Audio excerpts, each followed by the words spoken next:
Hello everybody and welcome back to Civ House. I'm Rob and today we're going to be going through update 1.3.2. There's a good amount to go through. We talked about the test of time yesterday. We're going to get into this and talk a little bit about Gilgamesh and the rest of the changes that are coming.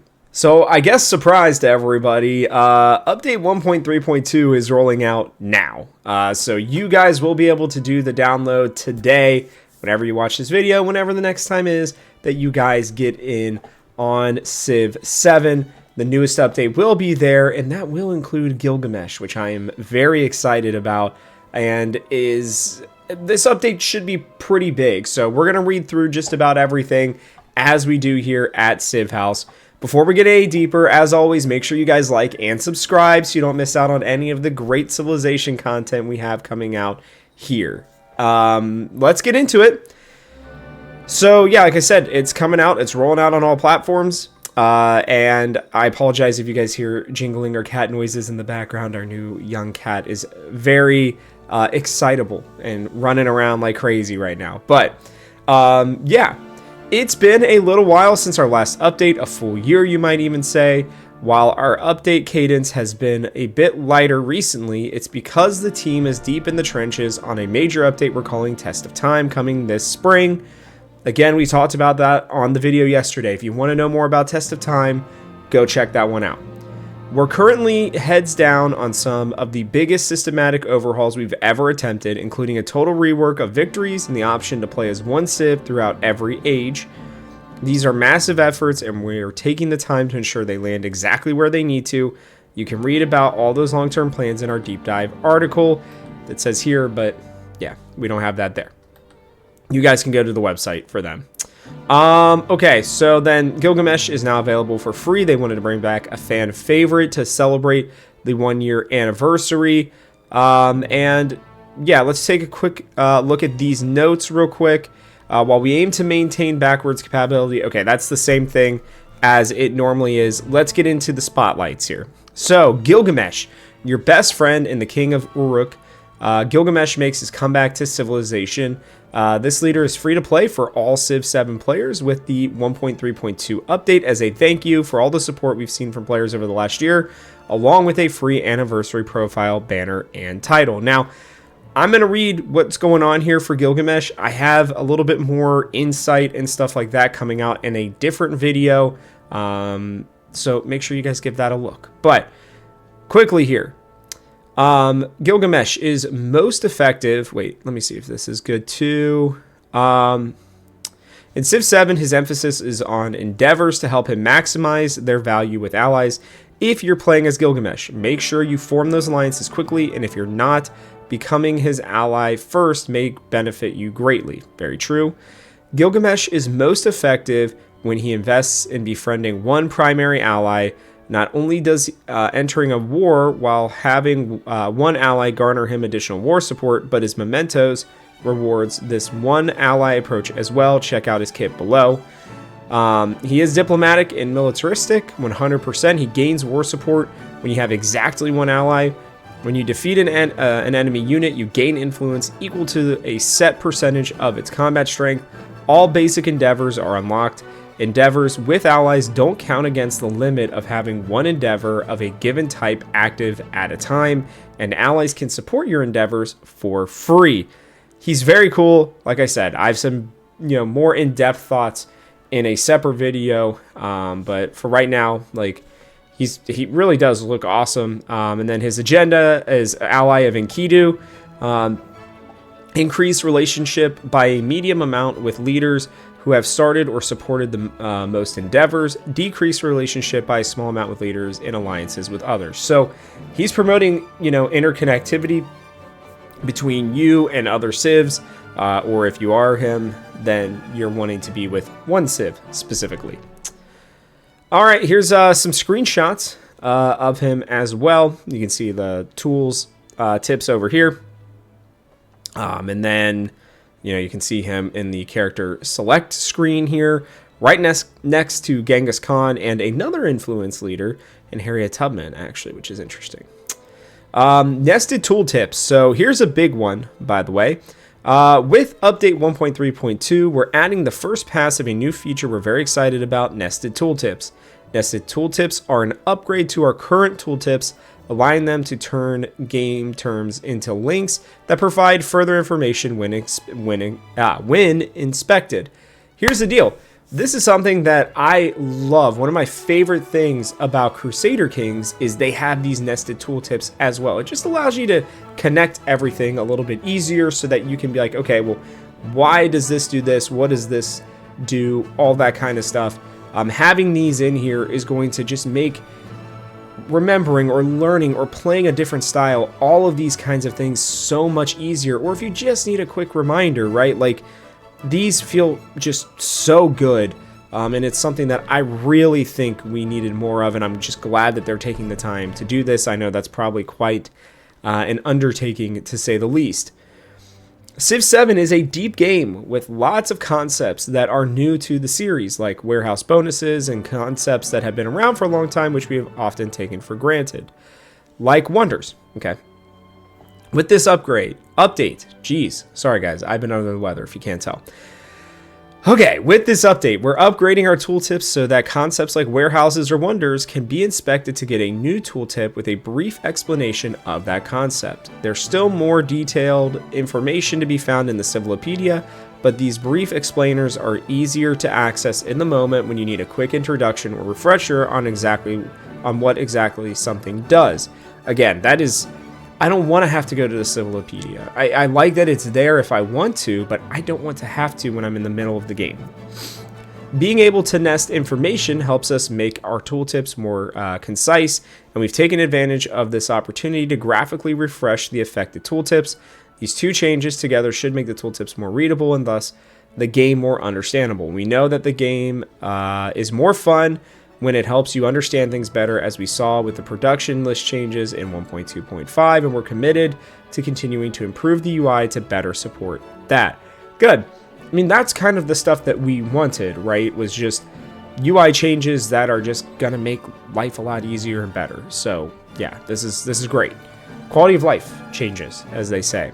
This feature is something we're still actively working on, but we want to get the first iteration into your hands right away so you can let us know how it feels. Unsurprisingly, Civ games have a lot of text, so we're doing this in phases. For 1.3.2, we focused on populating the tech and civic choosers as well as the production list tooltips first, because those are places where having more information as you make these big decisions is most helpful. We're aiming to strike the right balance between providing useful information while not inundating the player to the point where it detracts from understanding. Do you think we struck the right balance? Let us know. Also, please let us know which areas of the game you'd find it most useful for us to focus on next. For example, we're experimenting with automatically locking a tooltip if it's been open for a few seconds. Open for a few seconds, and letting players configure that timing. Yeah, I mean, look, that's something that I think that we realistically all want. Like I said, this is very much right out of the Crusader Kings 3 handbook with their UI and the way that they have their tooltips over there at Paradox. You know, I understand that, you know, sometimes people want things to be different, but this is a great example where I think all strategy games and 4X games and stuff like that should use these nested tooltips and should let them, you know, stay there for a second if you want to hold, you know, scroll over them and allow for it to just be there so you can read it better and so that things don't, you know, get lost as you're moving around.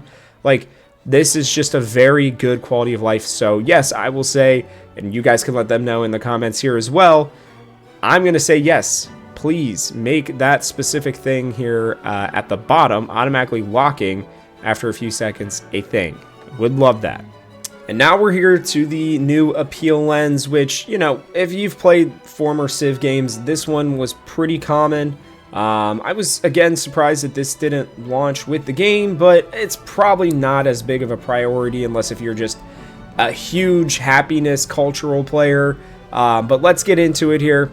As we continue to evaluate happiness and set the foundation for bigger upcoming changes. Interesting. Those are not things that I have known. I'm guessing maybe they might be referring to the Test of Time stuff, but maybe they're also doing some future things with some of these other, I don't know, resources, right? I guess you could call them. We're working to ensure that players always have the information they need to read the game. With this update, we are presenting a new Apeal lens. This strategic tool is designed to help you quickly identify which tiles are breathtaking or charming, and even help you spot natural wonders. Along with this new tooltip in your tool belt, we've added a new one to ours. Previously, tiles could either be appealing or not. Appealing tiles provide happiness, and the yield for happiness scaled by age. Now, appealing tiles come in two types, charming and breathtaking. Charming tiles provide base happiness, while breathtaking tiles provide increased happiness, and this value no longer scales by age. So actually, it's better earlier in the game. We hope you use the Apeal lens to help answer these questions throughout your empire building. Will I get the happiness I need to support the specialists and buildings in my growing cities? Do I want to prioritize expansion towards high-value natural wonders? Do I want to earn extra happiness to trigger more celebrations quickly? All these things make sense. Like, I am very intrigued to see what kind of other changes they might have for us with this, but hey, I mean, I'm not complaining. It sounds like they've got even more things up their sleeve than beyond, and beyond the test of time. Update notes, here we go. Gameplay. Coastal Raid. The Coastal Raid action for naval units has been updated to behave more like the pillage action. Naval units can still coastal raid the tile they are on, as well as adjacent tiles, but they no longer have the option to pillage. Coastal Raid can still be used to activate discoveries at range and capture districts. Coastal raiding now provides yields based on the tile being raided, matching yields gained when pillaging that tile. Previously, they defaulted to granting gold and health. Yep, I remember that. That's good. Considering everything that we went through with tides, it makes sense for them to make these changes. Coastal Raid now also benefits from abilities that increase pillage yields. Effects that are intended to only trigger on pillaging on land will specify land units in their description. We made this change to reduce the redundancy and confusion when naval units had to access both coastal raid and pillage. We also took this opportunity to refine how the two actions really worked, and I think that that's good. I mean, having these different rating and types of things like that. I'm actually, funny enough, rewatching The Last Kingdom right now because my parents are, and so I wanted to kind of watch alongside them. And raiding was a huge part of a lot of different cultures. So I am pillaging. So it's good that they are getting this right, and I think that it'll be more enticing for somebody like myself to have these things kind of figured out. I'm not a huge raid player, but it could be more fun now that things are a little bit different and I think differentiated between the two. To support this change, the following content was updated. Iceland's Dai Viet, I'm hopefully pronounced that right, tradition, and Vikinger were updated. Naval units grant culture equal to 50% of pillage yields and healing. Previously, it was grant culture equal to 50% of the gold gain. And then Iceland unique heavy unit for the Vikinger grants science equal to 25% of pillage yields and healing, has 3 sight. Okay. I guess I already had that, so just basically the same thing. Descriptions of wonders, social policies, commander promotions, and civ abilities were updated to clarify whether they apply to naval or land units. They already talked about the Apeal lens, so we'll skip through that. The AI behavior around diplomacy gameplay has been updated. Diplomatic leaders will more properly use the military sabotage action unlocked in the diplomatic attribute tree. That might be a little bit annoying, but that's fine. Militaristic leaders will more properly use the open the gates espionage during war and put more influence towards war support. I think that that's super important, honestly. It does feel like war support is often, forgotten about during these games by others, not by when we're playing. All leaders befriend independence slightly more often. That's great as well. Individual leaders have had biases adjusted to better support their gameplay. This includes Franklin, Teach, Harriet Tubman, Himiko, Queen of Wa, even Jose Rizal, Lafayette, Machiavelli, Napoleon Emperor, Saida, Al-Hura, and Trung Chok. Leaders with city-state-centered gameplay, more properly suzerain, and incorporate city-states. That's good, and that includes Lakshmi Bai and Tecumseh. I think for Tecumseh, that's going to make him very strong when you are playing against him. Leaders with personas have their personalities slightly differentiated to vary gameplay. Okay, Ahsoka, Friedrich, Himiko, and Xerxes. I will say I have had a lot of Himiko in my games, and she has played similarly, kind of even with it being two different leaders.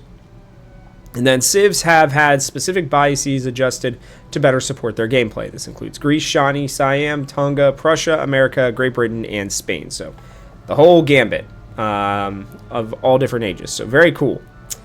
Diplomacy. Players will now correctly lose the +1 gold effect from Pirate Haven when losing a trade route by declaring war.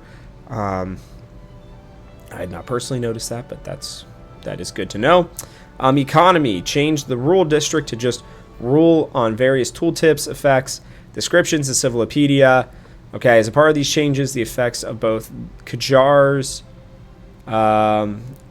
tradition and Saida Al-Hura's leader ability now match their descriptions and only apply to urban districts. We wanted effects like these to be impactful and easily understood, while also not creating odd incentives. As we ramp up to bigger changes, expect us to unify language, make things clearer, and occasionally change abilities such as these to better fit. Also, we will be monitoring balance for these two and make adjustments when necessary. So they are, I can't tell if it's just Test of Time. I feel like it's Test of Time plus other stuff that they are referring to. This could be a really big year for Civ 7. Like, it feels like there's a lot that's coming about here. Okay, let's continue. Players no longer fail to receive +2 culture from ongoing diplomatic projects when the Ecclesia Mastery has been completed and a diplomatic project has been started. Added production adjacency for wonders for factories in modern.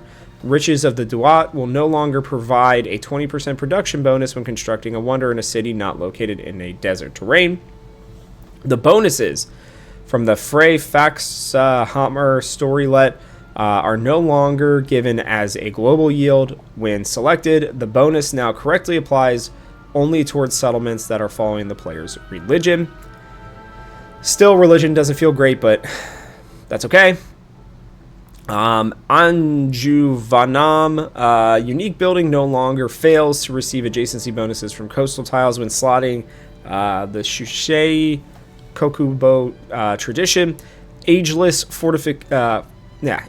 fortified districts no longer lose health and wall defense bonus when transitioning to the following age. That's actually super important. And I think some of you maybe just watch some of these when I'm diving into these patch notes, probably to see if I can pronounce things correctly. I'm just realizing that now. I hope that provides a little bit of entertainment for you. Okay. I just was realizing, I was like, man, because I butcher so many of these. Maybe it's just my own insecurities. Who knows? Whatever. Military. Communism no longer spawns naval ranged units instead of land ranged units when completed in the civic tree. Naval units with the pirate ability are no longer able to be attacked through fortified districts when targeted by neutral units. Man, they really are making a lot of changes to naval units. Military naval units can now properly capture a fortified tile when the tile has had all buildings pillaged. This has been a huge complaint for me, actually. I'm glad that they are fixing this. It has made it... I've just never loved naval units in this game, and I'm glad that they are putting such a big emphasis on it, because it just feels like for so long, while their combat together really wasn't too bad, all of their stuff on land was not great. So I am very happy about that. The Donjon Unique Quarter no longer gives an extra Chevalier unit when the Normans reconquer a settlement with a completed Donjon Unique Quarter. Addressed a reported storylet issue causing army commanders to disappear after gaining the reward. I had not had that one happen. Then we got the miscellaneous stuff here. Improved some visual effects for naval units and addressed a visual issue for the Shawnee's unique unit. All right, here we go. Leaders and civs. The Mughal. Unique ability, Paradise of Nations, 100% to all gold yields, minus 25% to other yields. Previously, it was 75 and minus 25, so a very nice buff there for them. It did feel like this was not super strong. I've played a few of Mughal games, and it just didn't feel great. We've been wanting to lean into the asymmetrical nature of the Mughal ability harder and make this a clean 100% bonus for a while, but waited to tweak the whole kit to support this change, as well as get a better sense of how the modern age was played by the community. While some abilities technically got debuffed a bit, overall we found this to be a decent boost to making the Mughals feel special. Yeah, I mean, they're bringing in plenty of money. Okay, unique improvement. The Stepwell, +2 food, and then +2 food from adjacent farms. Must be built on a flat tile, cannot be built. Yep, okay. I'm not seeing what's different about this. 1 second. Oh, it's food instead of gold. Okay, so just leaning more into the food aspect of it. The Mayor Rasana, plus 10% gold towards purchasing anything. Previously, it was plus 25 gold towards purchasing anything. So clearly a bit of a nerf there to make up for some stuff. Plus 1 food on farms from each adjacent plantation. Okay, so basically, and they took out the gold here. So they really just moved all of the gold stuff up into that like base instead of it being 75 to 100. Even here, plus 2 gold on quarters with walls. Previously, this ability wasn't working as intended with any district with 2 buildings. Instead of quarters, quarters are districts with 2. Okay, yeah, we know that. Civic Tree, the zapped tier 1, unlock the Stepwell, plus 1 gold on farms and towns instead of it being... I don't see... Oh, in towns. Okay, so in towns instead of cities. Gardens on Paradise Tier 1, you can purchase wonders with gold, but they are more expensive, 150%. Okay, so interesting. A nerf again in that area. Okay, moving on to Dai Viet. This ability, when you create a fortification constructible, receive 25 culture for every urban population in that settlement. Scales by speed. When you create it, you receive 5 culture. Wow. For every urban population, scales by speed. Wow. Okay, so that is a huge jump. That's very strong. Sometimes we just like to buff stuff. That is the most honest answer I've seen a dev ever give, probably, is they just want to buff it. That is an extreme buff. So they really want Dai Viet to feel a lot stronger. The unique settler, when this unit settles, receive 25 culture for every tropical tile within 3 of the city center. Again, wow, and this is another plus 20 here. Jeez, if you are a Dai Viet player, if you have enjoyed playing as the Dai Viet, this is for you. This is the update. I mean, they are going to probably have to nerf this because that feels incredibly strong, unless if Dai Viet was just that weak. I have not played as the Dai Viet that I can remember, so that's wild. Okay. French Empire. Replaced militaristic attribute for cultural. Okay, so the French Empire's focus on happiness and government made the diplomatic attribute clear, but the rest of their bonuses split pretty evenly between combat and cultural focus. With the other changes to their kit with this update, we felt it was appropriate to adjust their attribute accordingly. As we ramp up towards releasing some bigger changes and making attributes matter more in some contexts, we might just a few more civs in future updates. We plan to be very judicious about these shifts. Yeah, I mean, it is a big deal to change these, but I think that there are some that you kind of need to do. This one feels right to me. Change the Grand Army combat strength effect from per adjacent unit to tradition slotted in the government. Okay. Added a tradition slot to the French Empire's final civic. Okay, cool. So, slight changes there. The UI stuff, they've added some things to the Civilopedia. They've added some changes to controller-specific stuff. Okay, added turns until next celebration underneath the government icon on the HUD. That's very nice. Sorry, controller players.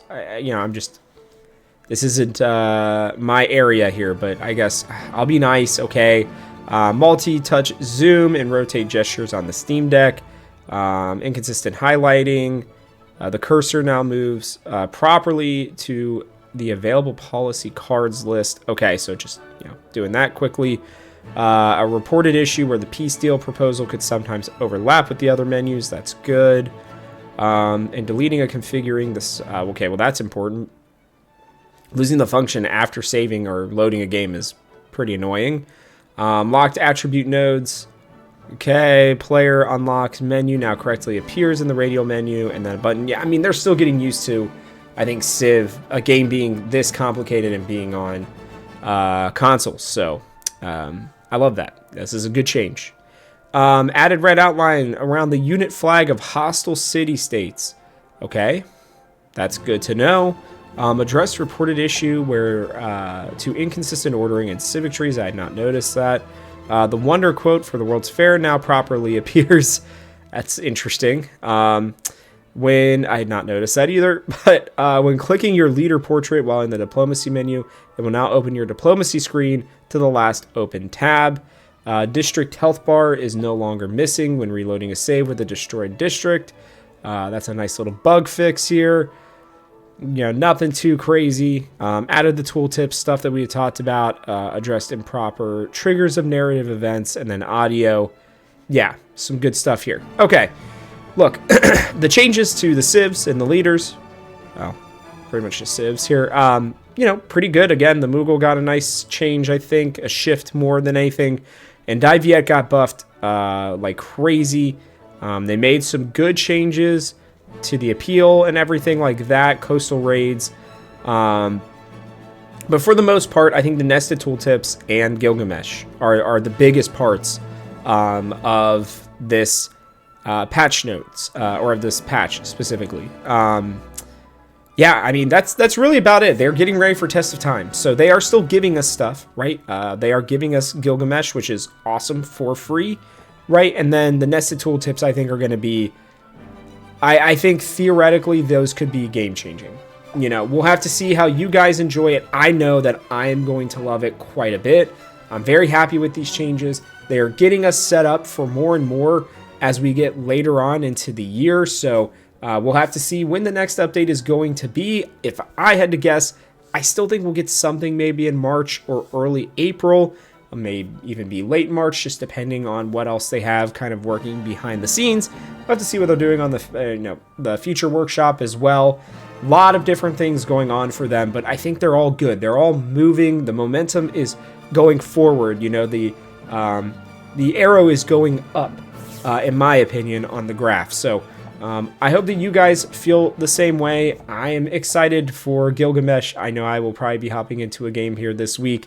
And just playing straight as Gilgamesh just to bring the good vibes back to Civilization. But that is going to wrap it up for us on this one. So, from our house to yours, thanks for watching, and we hope you'll join us for one more turn.